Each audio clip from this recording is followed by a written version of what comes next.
Hi everyone, and welcome to the Jeff Bullis Show.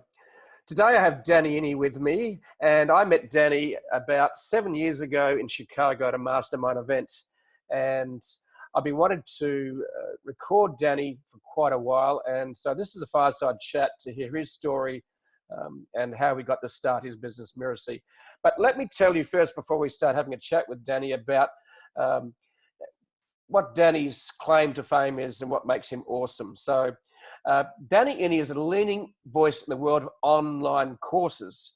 Now, it couldn't be more appropriate that we're actually talking about online courses in this time in history, where everything offline, in terms of real world, has actually been almost cancelled. So we can't fly, we can't go to conferences, but we can have these virtual chats. So just a bit more about him. As the founder and CEO of Mirasee, a business education company, Danny has developed innovative training programs that have raised the bar for online education. These include the Course Builders Laboratory, Business Ignition Bootcamp, and ACES Club. Over 5,000 value-driven entrepreneurs have enrolled in these programs. Today, Mirasee is a seven-figure business with 30-plus employees distributed all over the world. He has been featured or contributed to publications including the Harvard Business Review, Entrepreneur Inc., Forbes, and Business Insider. Danny has spoken at places like Yale University and Google, and is the author of books including Teach and Grow Rich and Leverage Learning, and is launching a new book in the next few weeks, and we'll talk about that later. So welcome to the show, Danny. It's great to have you here, and we are social distancing. I think the distancing here is about 15,000 kilometers, I think, something like that. So something like that. It's pretty far. It is pretty far. So Danny's in Canada and I'm in Australia. So we're behaving ourselves, we're social distancing, and that's what we do today. So welcome to the show, Danny, and I look forward to hearing more about your story. So Danny and I met... I'm excited to be here, and even at this distance, I'm very happy to be in your company. So Danny and I met 7 years ago, and I went to a mastermind event that Danny had organized, and I've been helping him over the years launch some of his courses, and it's been an absolute joy to get to know Danny. He's very understated. He doesn't like to brag, as we say in Australia, and he's produced an incredible company. And so, Danny, tell me a little bit about how your entrepreneurial journey started. And I know it's not one where you succeeded straight away, which is not unfamiliar for entrepreneurs. I'm sure. So my kind of entrepreneurial origin story, I like to say that I've been an entrepreneur for longer than my adult life. I quit school when I was 15 to start my first business. And the story there is that, if you knew me as a kid, I was this like nerdy, goody little two shoes, teacher's pet, perfect grades. I was that kid. And that went on until about the end of the 8th grade. And then I go into the 9th grade, and it's like a switch flips in my head, and I'm sitting there in class. I'm thinking, I'm so bored. I can't take this anymore. Right. And so I cut some classes, and I disappear for a few days, and I come back, and I sit there in class. I'm like, they're still talking about the same thing. Nothing has changed.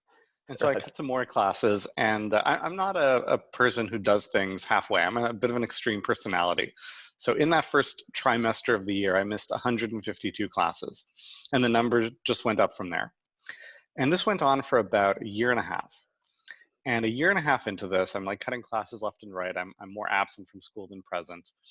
A year and a half in, I look at myself in the mirror and I ask myself, Danny, what are you doing? What's the plan? Like, is the plan, am I just going to spend 3-4 more years cutting classes, watching MTV and going to the gym? Like, that's not a good use of time. So I decided to make it official and quit school and start a business. And I had no, it was a technology company. And when you hear, oh, kid dropped out of high school, start a technology company, you're imagining, Mark Zuckerberg, a kid who could hack into the Pentagon. That was not me. I had no technical skills whatsoever. I knew a little bit of HTML. So I figured, which, anyone who knows what that means is like, that means very little.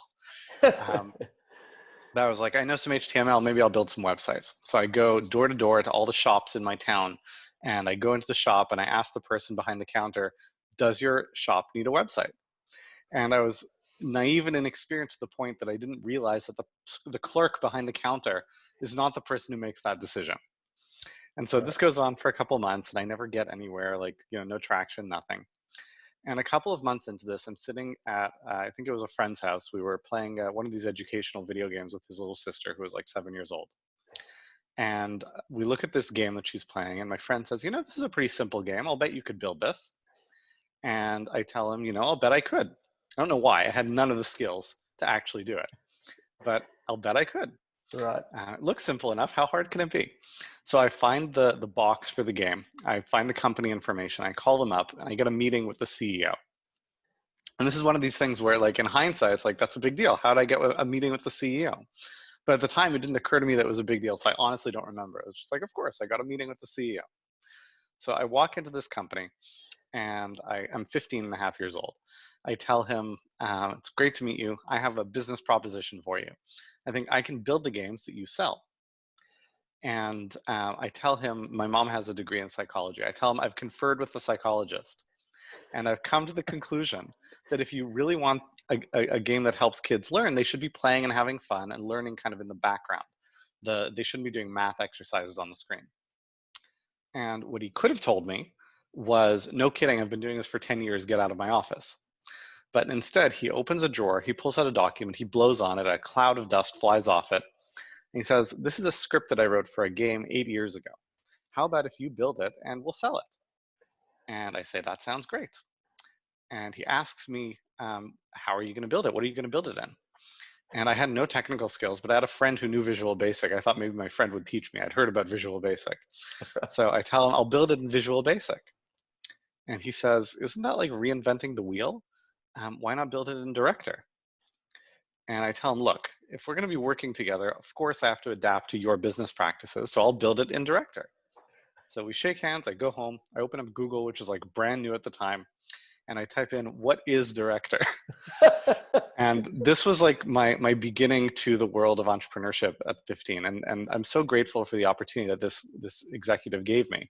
I worked on this game for 2 or 3 years. I restarted it a couple of times on account of first time I built it and, I had no skill, so it didn't work.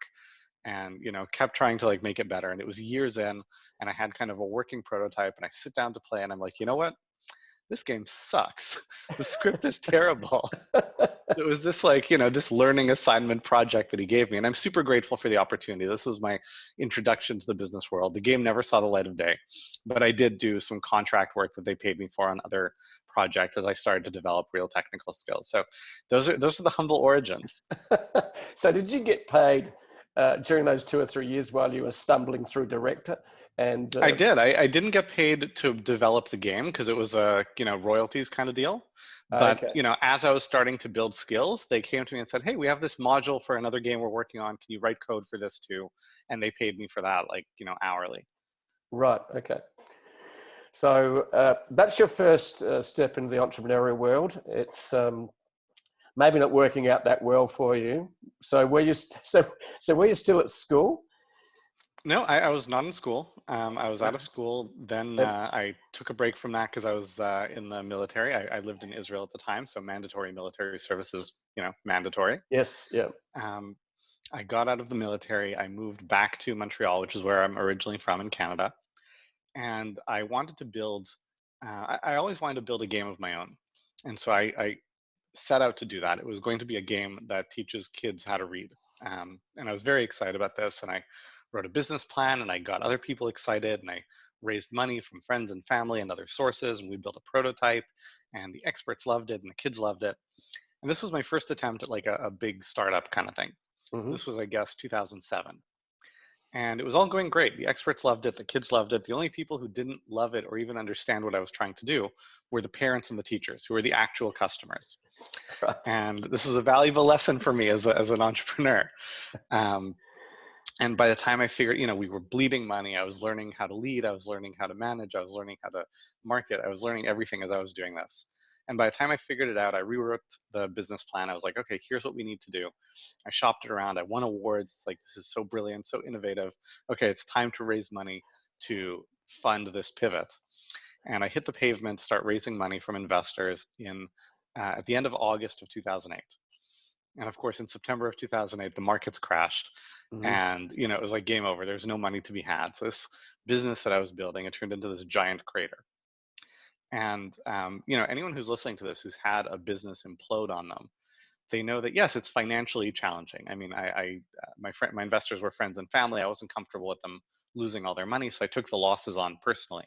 So I walked away from this with about $250,000 in personal debt. Wow. So that was not, you know, good. But it's not just that financially it was ruinous. It's emotionally incredibly hard, right? Going through the implosion of a business is a lot like going through a really rough breakup. And after you go through a really rough breakup, you're not ready to start dating right away. You know, you need some time to lick your wounds. And so coming out of this, I need a way to make money. I need to pay bills. I still had rent that I had to pay. But I didn't want to start a business and raise money and hire employees. And I was like, what can I do that doesn't involve all that? What can I do that is, you know, more, I was looking for the casual relationship. I was looking for the business that I can do on the side. Sort of And soft dating, really, maybe. well, you know, and you know, you meet someone here, you meet someone there. It was that sort of thing. Like, what kind of business can I kind of do on the side? Right. And so I said, you know, I'm going to start a blog. I'm going to start a blog and teach things I'd learned about marketing and strategy that have helped people.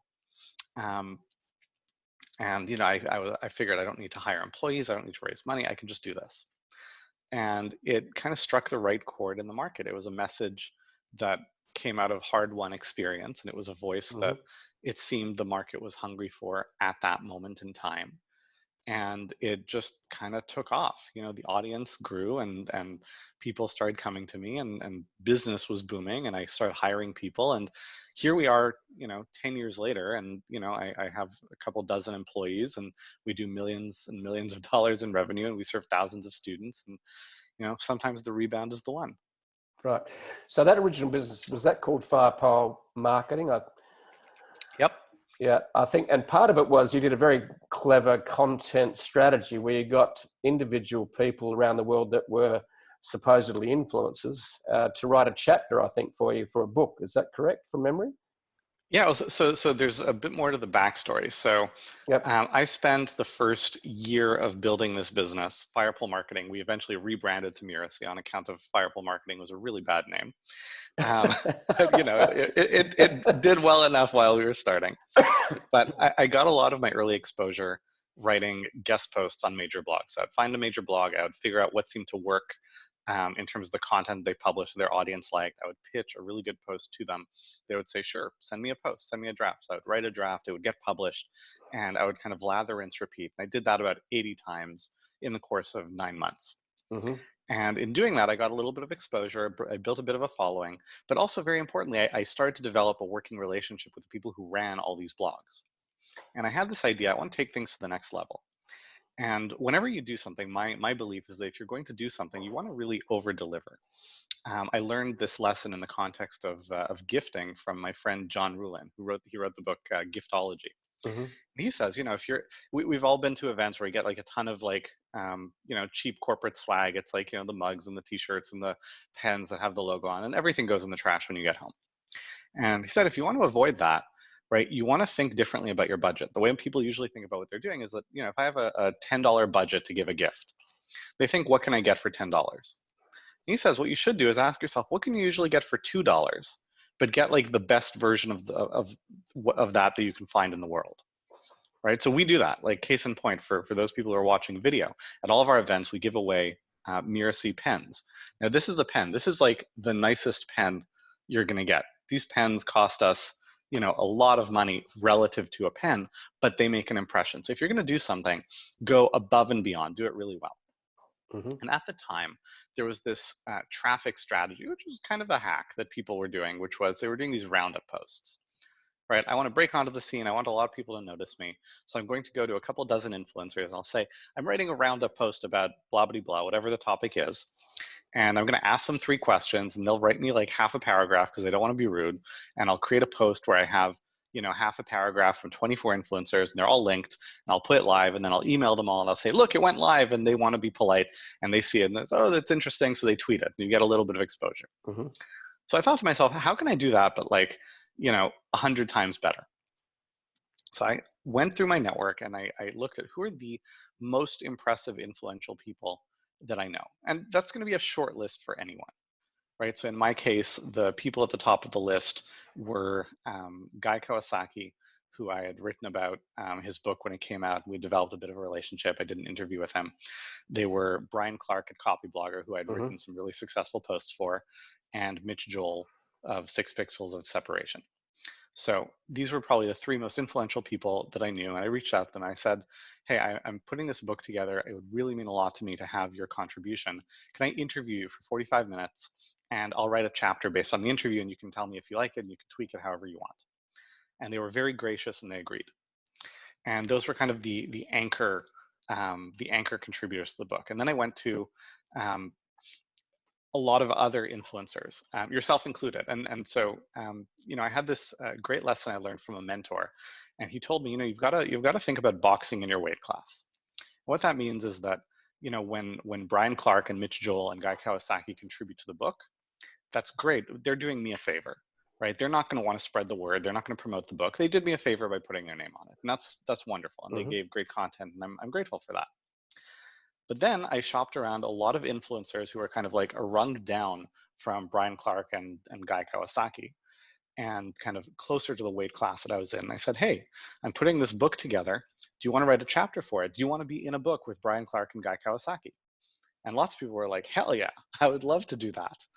And so I had about 30 other influencers write chapters on topics that created this unifying thread. And I wrote an introduction, I put it together, and it was like a solid physical book. I was like, how do I, you know, because everyone who contributed to this, whether it's 45 minutes of their time in an interview or they wrote an article, right, they took a leap of faith on me. Right, in the same way that if I say I'm writing a roundup post and you write me a paragraph, that's a leap of faith too. And getting people to make that first investment is just where it starts. What you really want to do is then, how do you show them that it was so absolutely worth it for them to make that investment? So I didn't want to just produce some PDF ebook. I made sure it was printed, it was physically bound, it was this beautiful cover design. I made sure it's a non-standard size, so it doesn't like just sit on a shelf and like fit in with all the other books. It's like bigger, right? So it kind of stands out. And I got 3 copies, and I mailed 3 copies to each of the influencers with a note that says, thank you so much for contributing. 1 copy is for you. The other 2 are for people that you think would benefit, right? So they gave to me their content and their time. I wanted to go above and beyond and show them, hey, this was worth it. And a lot of people were like, hey, this is cool. This is impressive. And a lot of people were excited to hold this book in their hands and be like, wow, I'm in a book with these amazing people. And they did a lot to spread the word, to tell their followers. And that was really what jump-started the growth of my community. Like all that early guest posting, I probably picked up, you know, across 80 posts, you know, maybe 700, 800, 900 subscribers. In the 3 days that the book was out, my audience grew by 300%. Right. This is very much in the early days of content marketing and also the rise of social media. What year was this, Danny? So the book came out on November 27th of 2011. So Right. this was kind of the project of 2011. Right. Yeah, because I started my blog in 2009. So this is about 2 years into my journey. And I know you approached me, and I think as you said, you mentioned those 3, and I knew them. And I had communication with a couple of those. And I went, okay, it was where I basically did everything I could, because I was still getting traction as well at that time. And this is when social media was also very organic. So your timing was good, because basically what was being shared got shared a lot, because you didn't have to pay for attention back in 2011. So this is Firepower Marketing, which became Mirasee. So you're on this journey. You've actually learned a lot from your previous failures and experiences. You built a lot of expertise along the way. So you did mention the term mentors. So what sort of mentors, and that could be a book, it could be blog posts, it could be a person or persons. Who were some of the mentors that helped you along the way, that guided you? Yeah, so 2 very influential mentors for me were Mitch Joel, who I mentioned, who contributed to the book, and another contributor to the book, Randy Commissar, who was a partner at Kleiner Perkins. He invested in Nest, and you know, they did phenomenally well with that. He's a brilliant guy. And he also contributed a chapter to the book. And the way I connected with him was I had read his book. I think at the time the book was The Monk and the Riddle, which is a book about entrepreneurship that was very well rated. And I read it, and I was just starting out. I was like, 2 months into having a blog. I had, nobody reading it.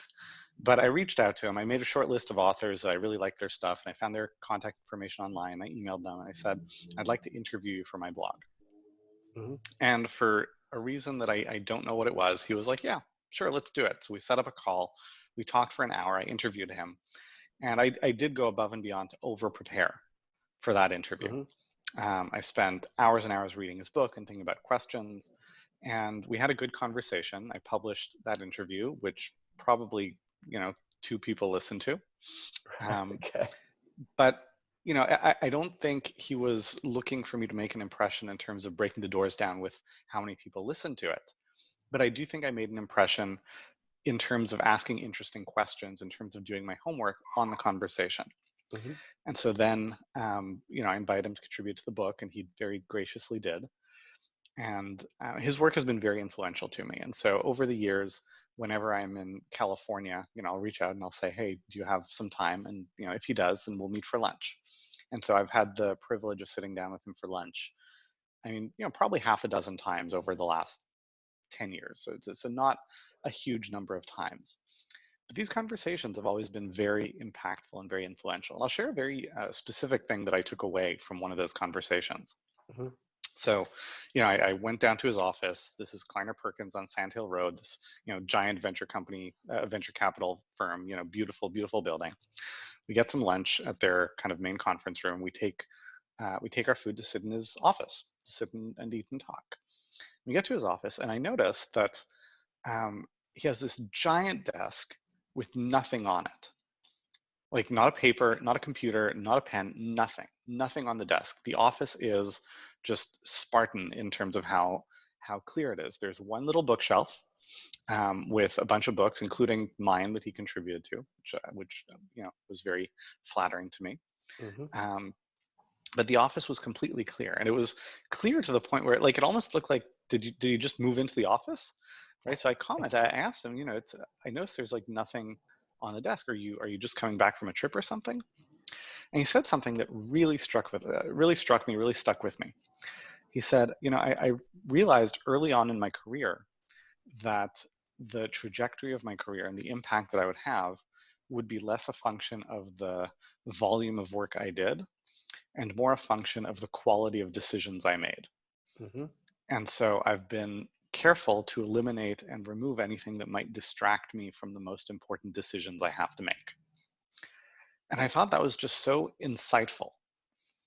It really stuck with me. And he's just been, he's a brilliant, kind person. He's written multiple books. His book, Getting to Plan B, is probably the single book that I give people the most when I'm giving them business advice. It's probably the best business book I've ever read. Mm-hmm. So yeah, that's a great example of mentorship. That's very interesting about his comment about it's not the quantity of work I do, it's actually the quality of the decisions I make.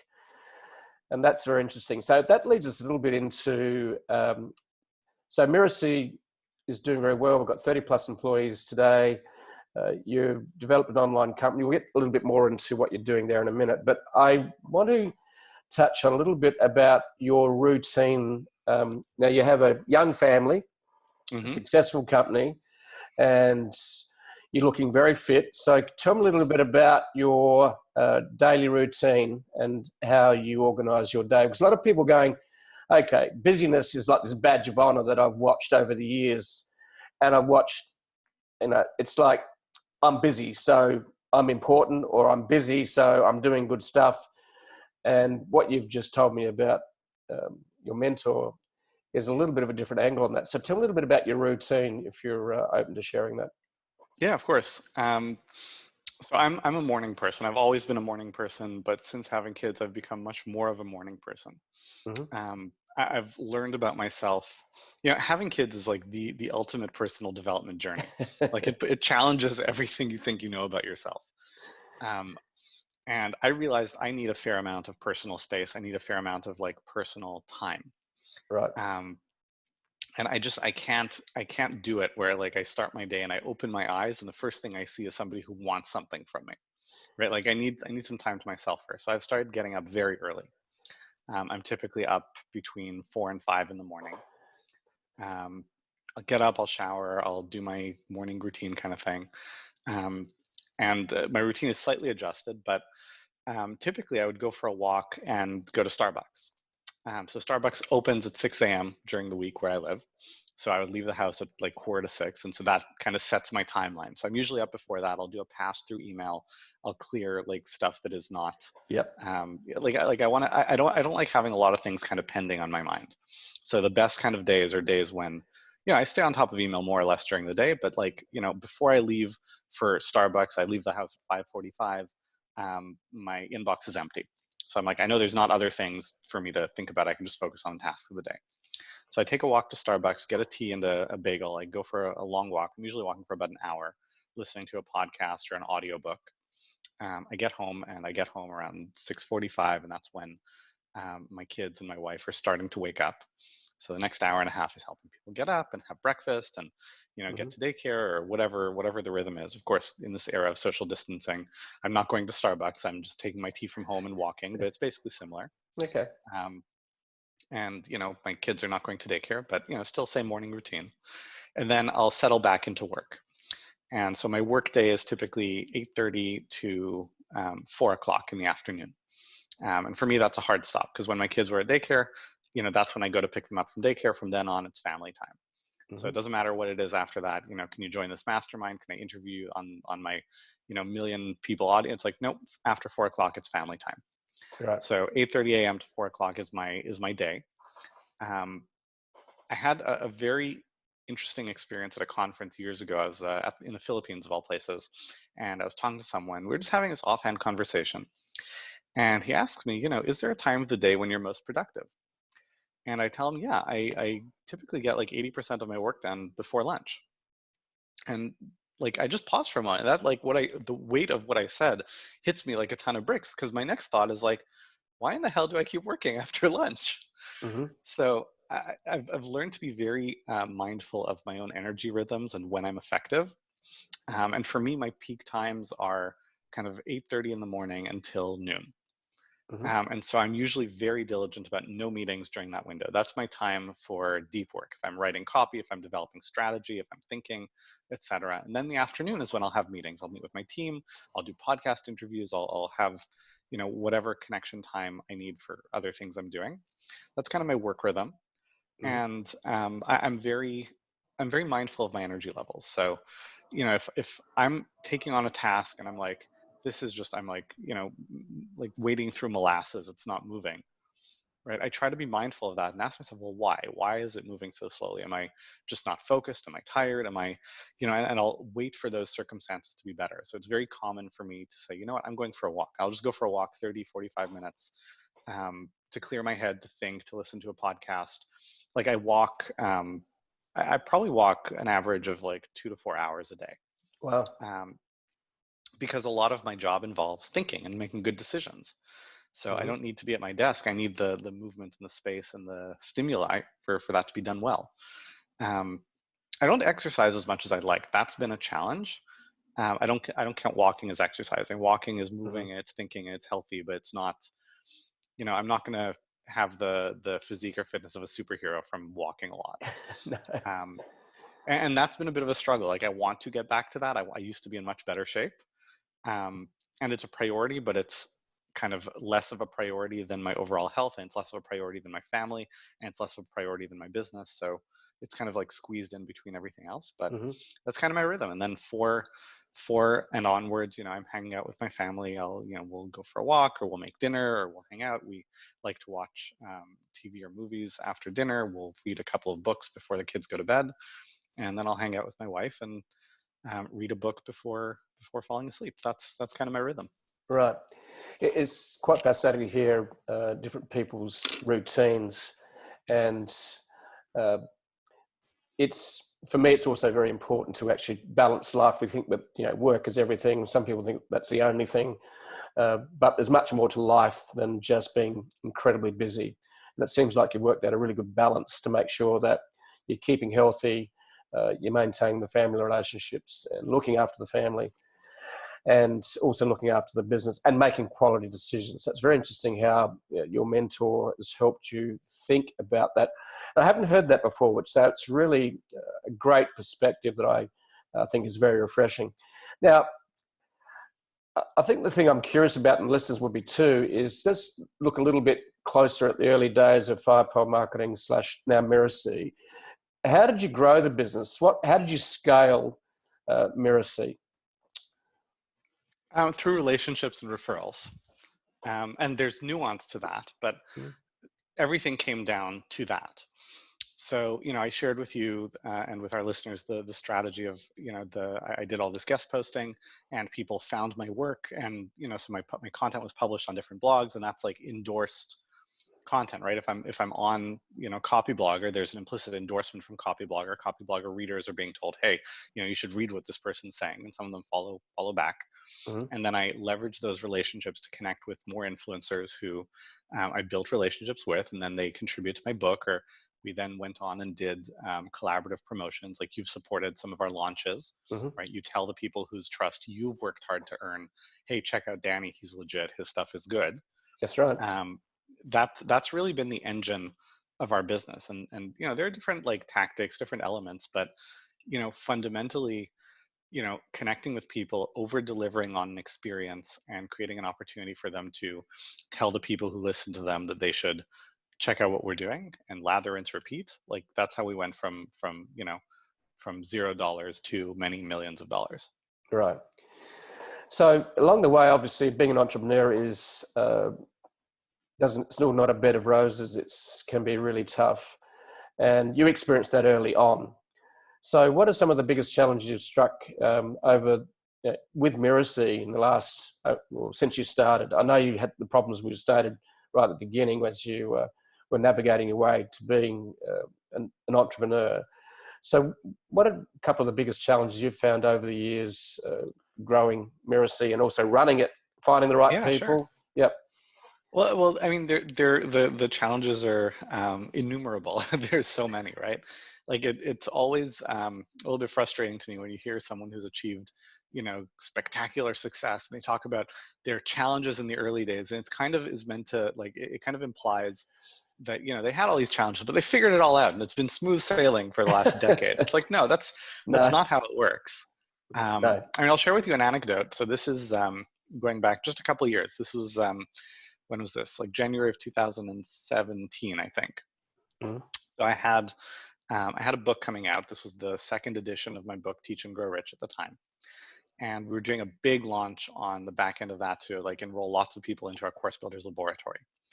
And this was like going to be the launch to end all launches. It was so elaborate. We had like dozens of different pieces of content and streams, and it was going to be a totally personalized, customized experience for everyone coming in. No one getting hammered by 100 emails that they're not interested in, perfectly tailored to what they want. We had like 100 partners on board. This was, we spent like a year. This was like a full-time team's years worth of work getting this together. This was going to be, our magnum opus. This was our moment. And the launch kicks off, and it kicks off really well. Like, we hit all the top of the list. We're like, one of the top 10 best-selling books on all of Amazon, which is like unheard of, because typically the top 100 are all fiction. It all goes super, super well. And then literally at the 5-yard line, we fumble the ball. So in our backend, in our email system, someone on my team had checked the wrong box. Right, so it's, you're sending emails, you're designing campaigns, you check a box of who it goes to, and they checked one box off. Right, it was a split second of human error, and because of that, 86% of our leads did not hear from us at all during the core window of the launch. Right. And the funny thing is, the launch was so effective that it masked the problem. Right, because when we look at like the results we were seeing, it didn't look like we were getting great results from 14% of the audience. It looked like we were getting mediocre results from 100% of the audience. Right. Yes. So the numbers were bad, but they weren't so bad that we were like, what's going on? Let's do a diagnostic. Something is wrong. So by the time we figured it out, it's like, a week had gone by. We missed the critical window. So we did our best to pivot. We did our best to make it up, but there's a narrative, there's an energy to something launching. Yes, It there was is. just lost. And when all is said and done, we did the analysis. The price tag on that mistake was $750,000. Right. And I'm grateful that we still had a $1 million launch and we still reached a lot of people. But we're not an organization of a size that can absorb a $750,000 hit. Mm-hmm. And so, I had to let people go. We had to adjust our plans. And that also led into a very difficult year because, the world doesn't stand still. And so the landscape was shifting and things we were doing were working less and less, and we needed to adapt and figure it out. It was a very challenging year. And, I took steps and I learned and I did soul searching and I had my dark nights of the soul, and eventually you figure it out. Mm-hmm. The advantage of having a longer track record as an entrepreneur is not that you don't have these challenging moments. It's that you've had enough of them that you kind of recognize the pattern. You're like, okay, this looks awful. It's devastating, but I've had awful, devastating experiences before. I know I'll figure it out, even if I haven't figured it out yet, right? It allows you to build this resilience and optimism. But, that's one instance. And I could, point to the disaster of last year, the disaster of 6 years ago. Like there's no shortage of them. Mm-hmm. There's a metaphor that I share with entrepreneurs as they're going through challenging times. They're like, when will this end, kind of thing. And the answer, of course, is never. Entrepreneurs sometimes conceptualize their journey as being analogous to catching a train ride, right? Mm-hmm. So maybe you've got to work really hard so you can get the ticket. You've got to hustle to catch the train. But at some point, once you get on the train, it's like, okay, now it's just smooth sailing. It just goes, right? Mm-hmm. And that's not how it is to run a business. A better analog would be to imagine you're surfing.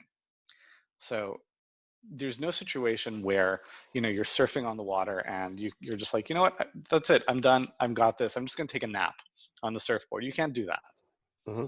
Right? The comfort, the stability doesn't come from the fact the water stops moving. The water is always moving. The comfort comes from your confidence in your competence, knowing that yeah, the water keeps shifting, but I know I can handle it. Mm-hmm. Right? And that's really the attitude that you need to bring to the table as an entrepreneur. And as I was going through this dark night of the soul, this was just a few years ago, I had this experience where you're hustling, you're trying to turn things around, and I had like 4 huge deliverables in the span of 8 days. So this super high profile important webinar that I had to deliver, and then this entire like massive piece of copy that I had to write, and this talk that I need to deliver at this very high profile location. So 4 deliverables in 8 days, and I'm working like crazy, and I knock them out of the park one after the other. And I do the last one, like I hit it, it's a home run, and I go back to my hotel room and I open my inbox, and there's a new crisis waiting for me. Right. And I think to myself, like, can't I enjoy the win for like 30 freaking minutes? Is that like too much for me to ask for? And I had this like little temper tantrum in my hotel room. And I'm very glad that there was nobody there to see it. Okay. But then, I was in New York. It was raining. I go for a walk. I walk for like an hour and a half in the rain. I'm really thinking to myself. And I just had this mind shift when I'm on this walk. I realized, what, I've been kind of thinking, I just need to get through this hard part. I need to get past this difficult part. Mm-hmm.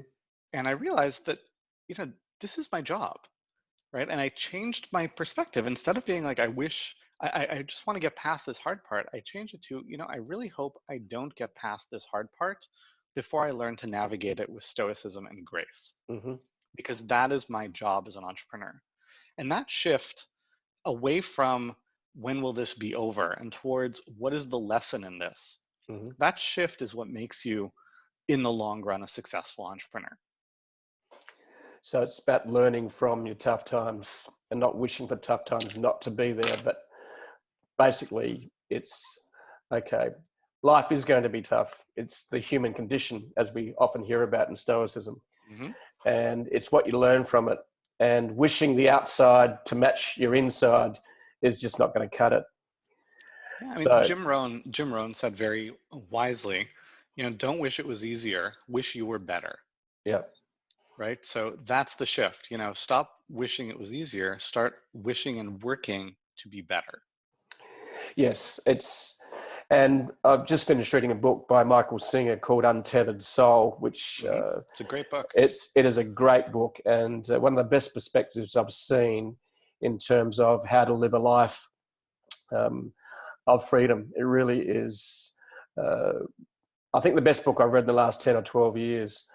Now, the other thing I want to ask you, and I think we share a little bit in the same area. I originally trained as a teacher, and I taught for 5 or 6 years, and I struggled with it because I felt I was teaching information to students, and they often come up to me and go, Mr. Bullis, why are we doing this? I said, because you have to. It's the wrong answer.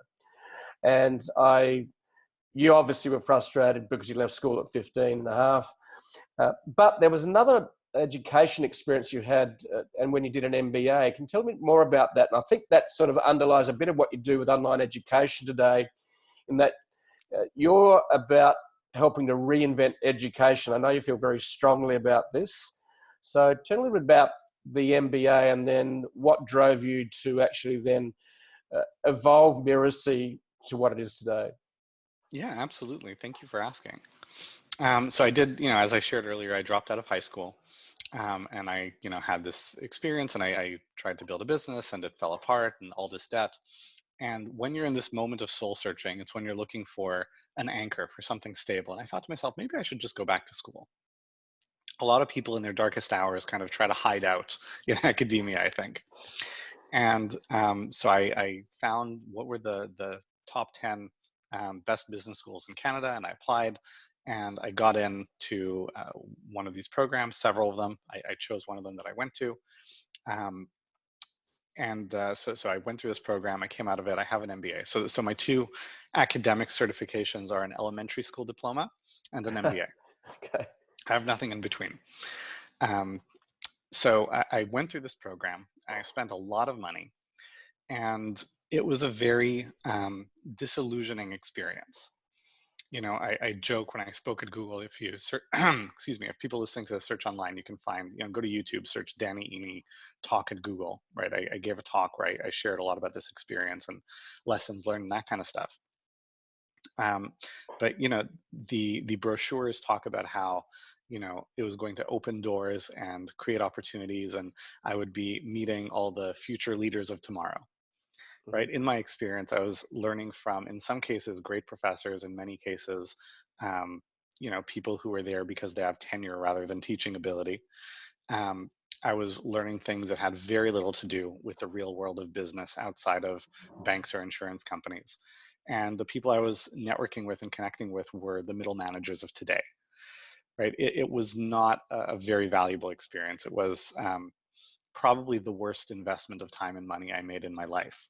Right. And that experience contrasted with quitting school, it put some things in perspective for me that really set me on the rest of my journey. So I'm actually grateful for the experience because it showed me how broken the system is. It set me on most of the rest of my career. But when I contrast those two experiences, right, when I quit school, when I quit high school, people told me, Danny, you're making such a mistake. You're throwing your life away. And there's something interesting there, right? You're making a mistake. Okay, that's a plausible perspective. I disagreed, but I could see why people might think that. But you're throwing your life away, right? This implication of permanence, right? This is forever. And I never got that because I was like, look, in a worst case scenario, you can go back to school, That's right? right. This is a reversible decision. And then in contrast, and in hindsight, quitting school and doing all the things I did, I got so many, I had so many experiences and I learned so many things that I never would have. It was one of the best decisions I ever made. And then when I told people, I'm going back to school and getting an MBA, people were like, this is great. You're setting yourself up for a lifetime of possibility, right? And nobody said anything about permanence because, like, why would you want to undo this wonderful thing? But what I found is that it was not a good use of time or money at all. I got very, very little from the experience. And, I was stuck with all that debt for a very long time. That was completely permanent. And this mismatch between the perception people have of the efficacy and outcomes of these educational experiences versus the reality was so stark that it just got me thinking, what's going on? What's broken here? And the answer is a lot. And I mean, honestly, we could talk for hours about Mm-hmm. everything that is broken about the way education is done in the world. Um, but the very, very short perspective is that the fundamental paradigm, the way education is done, is just broken, right? The fundamental paradigm is that the teacher decides what is important for you to learn, and they will expose you to all of it kind of in parallel. You're Mm-hmm. going to be like kind of a mile wide and an inch deep, and it's going to be driven by them. You're going to do what you're told. And everything that cutting edge science tells us about what makes for truly impactful education tells us that none of that is effective, right? You need to, first of all, be student driven, right? The student should decide what they want to do, and the student should take ownership for their learning. Not in the sense of, I think I'll go to school here, but in the sense of, I care about this. I'm going to learn this. I'm going to do a research project. I'm going to immerse myself. They should decide what they're interested in and go deep on that. And it should be project based. It should not be content based, right? And so there's this really interesting pattern where if you look at people who've been very successful in their career and look at their background, what you'll find with a very high degree of likelihood is at least two very disparate and unrelated areas of specialization. Mm-hmm. Right, so case in point, I'll tell you for myself. Um, as a teenager, I got involved in martial arts, and I trained in martial arts for 7 years, and I studied and I taught, and I really immersed myself in this. I have bookshelves and bookshelves in my house about martial arts because it's just something that was an area of interest. Then I developed a fascination with Leonardo da Vinci, and I have bookshelves and bookshelves about Leonardo da Vinci. And like, I don't know much about any other Renaissance artist, but I know just about everything about Leonardo da Vinci. And then I became interested in the conflict in the Middle East and what is going on there. And I've read dozens and dozens of books about that. And I did model peace negotiations, like all these kind of things, and peace building activities. And I went really deep on that, Mm-hmm. right? And the same is true now for business. Now, you know, am I good at business because I studied martial arts? I mean, sure, there's some carryover effect, but it's not about all the lessons from martial arts made me a good business person.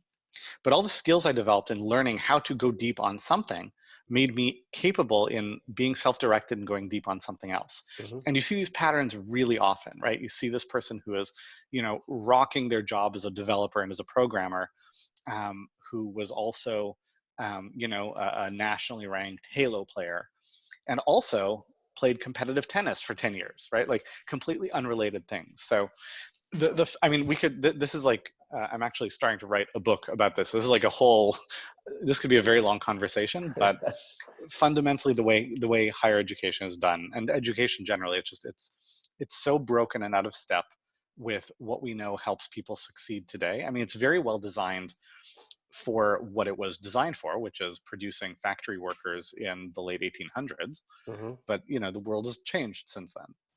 It has, just slightly, I think. We have what we have. We've got centuries now of what we call industrial learning, Hmm. and it's ceasing to be. It's evolving to be less and less relevant almost every year.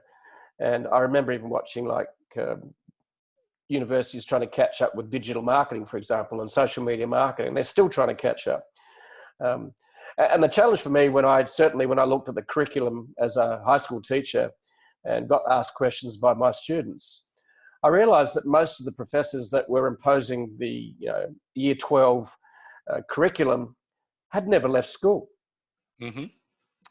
And if you think about it, that you're being given training to prepare you for life by people who actually have never left school. That's slightly frightening. It's Um, very frightening. And like the problem of working with and learning from people who are not practitioners is Mhm. that there's always going to be a lag. Like here's the really funny thing, right? You talked about the academic world trying to keep up with digital marketing. Well, that strategy I built in 2011, the guest posting strategy, it got me lots of exposure, social media, all that. So I learned recently, because a friend showed it to me, I wouldn't have known, that it's actually a case study in a marketing textbook somewhere. Mhm. And that marketing textbook came out in like 2015 or whatever, by which point the strategy was no longer relevant in the way that I did it. Yeah. But here's the really crazy thing, it's still being taught. Oh yeah, of In the course. way that I did it in 2011, it's still not like it's, I mean, can you do something like that? Sure, you've got to do it differently. But like that just goes to show how out of date things are. Hmm. And you know, there's a huge value and role for certain areas of academia, the areas of doing real research, right? And you know, there's a lot of benefit for the business world to connect with higher level academia and take the insights from that research to partner with academia to learn, you know, what works and how can we do things better. Yeah, But I totally it's a agree. Yeah, totally different role. yeah, and the rigors for good thinking. I think that's some of the other parts that higher education certainly helps with. So, so excuse me. Well, you know, you'd think, but the data actually suggests otherwise, Yeah. right? Like the one of the party lines of higher education is that, you know, we teach you how to think, you learn how to learn. Hmm. Except that when you look, and there's some great analysis and data about this, measuring gains in critical thinking skills, you know, over the course of a 4-year college, and they're basically zero. Right. Okay, that's very interesting. Yeah, for me, my learning. I don't have a marketing degree. I've never done, a technology degree. Here I am playing and writing and creating, a successful blog that I started with no background of that except just a incredible curiosity about the subject, just like you've collected books on certain subjects, but started creating content around it. And I write about what I want to learn about, and then actually I apply it to the business. So both you and I think we've learned by doing rather than actually just by turning up at a university. And yet we're both, completed university degrees. You completely just bypassed everything, went straight from, go to MBA, which is rather cool. Uh, I applied to do an MBA and didn't end up doing one, which I think was actually ended up being a great decision, really.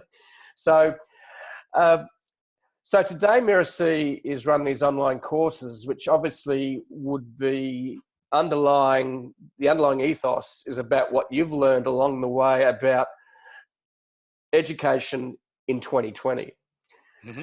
So just tell me a little bit before we, I suppose, get into what are the lessons you've learned. We need to wrap it up because I know you're busy, that you've got to get a cup of tea ready to go for a walk, because I don't know what the time is there, but I'm sure it's about 6 a.m. by now. So, uh, so what are some of the online courses that you help with and designed for students that want to learn? What do Well, they cover? so we've worked with, I mean, literally thousands and thousands of students, and what we help people do, this has really become the core focus of our organization, is to take their expertise and turn it into a powerful online learning experience that they can use to impact a lot more people than they can get in front of one-to-one, Right. and really turn that knowledge into an online course business. We have a variety of courses, we have a variety of training programs, but really for people who want to learn more, I think the best place to go would be to check out the new book. You know, I wrote this book, Teach Your Gift, which is out, depending on when this airs, either like just now or, you know, give or take just now. Yep. And I really wrote this book because, you know, I would meet so many people who would say to me, you know, I'm thinking about an online course. And I would think, great, because I used to have to evangelize the idea of an online course. Finally, people are kind of coming to it and they're like seeing it in the zeitgeist. And I'd ask them, tell me what you're thinking. And they would share their plans. And I'd realize, you know, they're working from a playbook that's like 5 years out of date. Yeah. And the world has changed over the last 5 years. So I wrote this book to really share what works today. Who should be creating online courses today? What does the opportunity really look like? What are the steps to take to be successful? And that's all in the book. Right. Okay. So basically, your core online training is helping people have, great IP, great experience and expertise, and helping them create an online course around it. Is that correct? Correct. Absolutely. Okay. And Teach Your Gift is essentially the outline and overview of how you can do that. That's exactly right. Yeah, Right. and anyone who's listening to this, you can get it. I mean, obviously, what's the joke? You can get my book on Amazon. The best way to buy books is in bulk. So, you can get as many copies as you want. But, we're doing a whole bunch of special stuff around the launch of the book. We're going to, you're going to be able to get a free copy for a little window there. We'll have some bonuses. So if people want to see what's like the best thing that they can get right now, go to teachyourgiftbook.com. Great, fantastic. What we're going to do in the transcript and the notes with this podcast episode is we'll put some links up, I think, to connect so people can get the book easily, maybe from various sources. Before we wrap it up to Danny, I just want to, I suppose, what will be 2 or 3 major lessons that you've learned along the way as an entrepreneur and as a human doing and learning by doing? What are 2 or 3 lessons that you could share?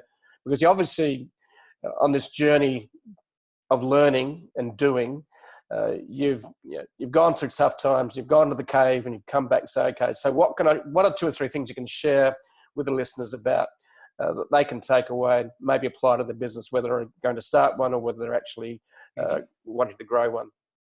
Yeah. So, something that I say a lot, it's actually on my shirt right now as we talk, is life is short. And so it's incumbent on all of us to do stuff that matters. Mm-hmm. And I think that's very true. That's a very, very powerful kind of framing that should drive us to do things that really matter.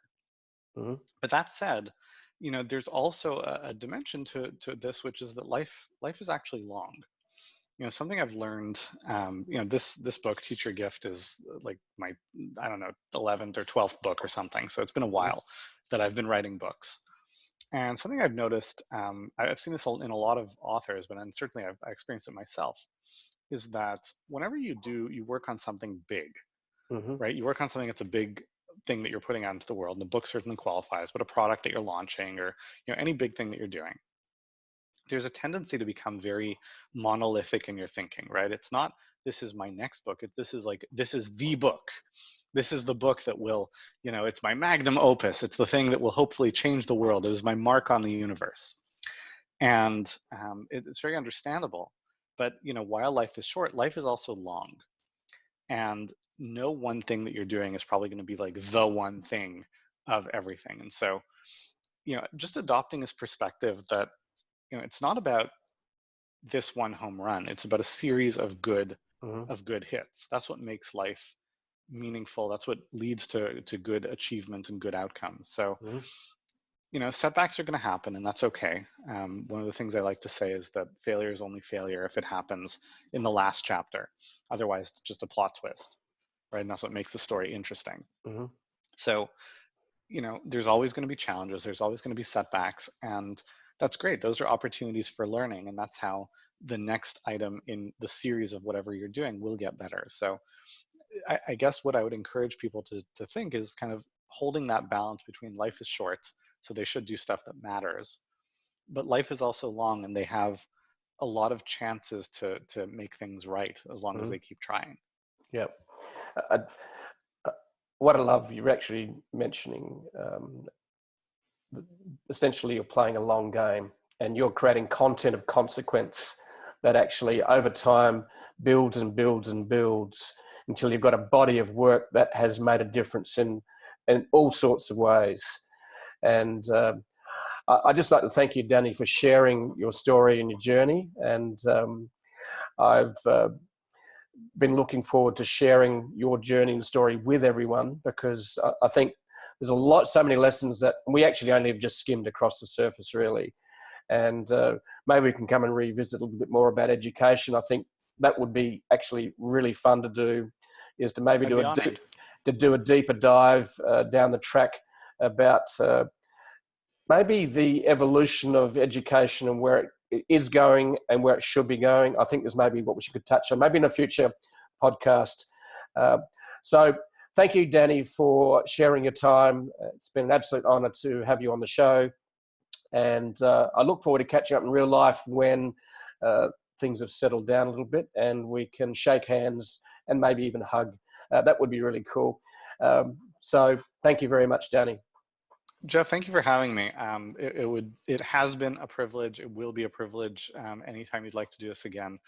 And I look forward to a time and circumstance when we can be in the same room when a hug is socially acceptable. And I will very much look forward to that. It's great. Look forward to it, Danny. Have a great day.